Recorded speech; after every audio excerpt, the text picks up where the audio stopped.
I'm Marcy, mom of 4 and children's book devotee. I'm Cammie, children's book author and mom of 3. And this is Moms Love Kids Books. So today we're talking about elementary school rejects.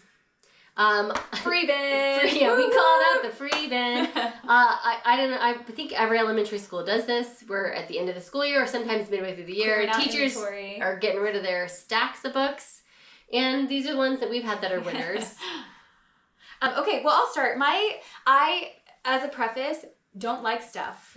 And so when my kids come home and they're like, we brought books, it's like, oh, great. And they've really got free stuff. They brought home some stuff that I'm like, really? Some weirdo, like the Lost Colony of Roanoke. It's like, oh, that's not okay. I mean, that's a great story. There's a reason that the school's getting rid of it. We'll just say that. This encyclopedia of tanks with no pictures, like, what are you going to do with this? But this is one that I thought originally was like, well, that's going in the Goodwill bucket right away. But we've actually really, really loved it. It's Toad by Ruth Brown, and it's the story of a toad. How's that for a throwback? Oh, yeah. This has been around. And the pictures are very, very, there's 4 colors in this book, and it's black, brown, gray, and green. Dark brown, dark gray, dark bright green. So it's got this toad, and it kind of goes on about he is ooey and gooey, and he's sticky, and he's odorous. I love it. I feel feel like lazy, and there are not enough books that are just like a little bit icky. Muddy. It's icky, but in a way that's enjoyable.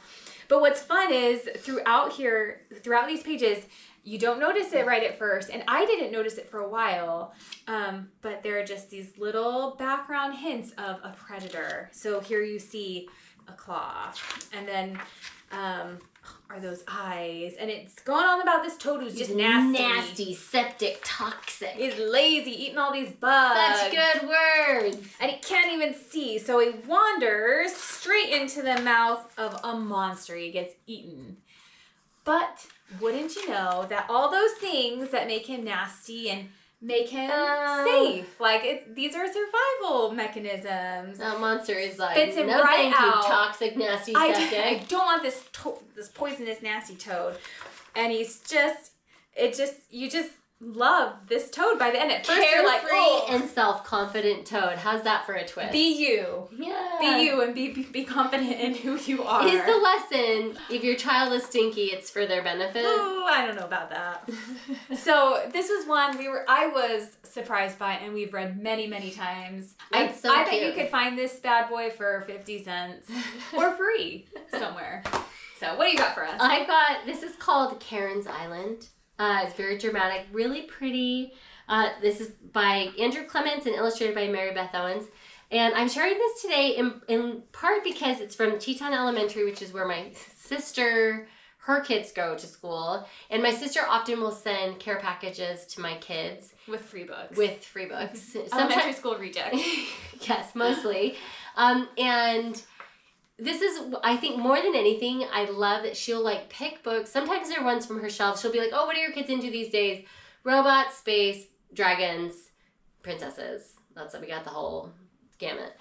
And this one says, Karen lived by the sea. Every morning she could see the water and the land, the rocks and the sand. Every morning she could smell the sea air. And after school every day, Karen could go to her own little island. Aww. And you see here there's somebody who lives along the ocean, and there's this tiny little spit with a little island.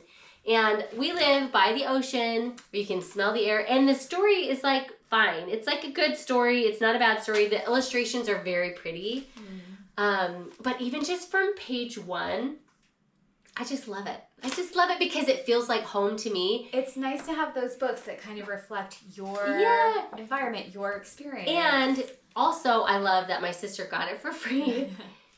It reminded her of me and where I live, and she sent it to me so that I could know that. And I feel like that's something that is this whole other love language outside of us sharing our books with our kids. Sharing books with people that we love, say, hey, I think you would really like this, is something that feels so meaningful to me.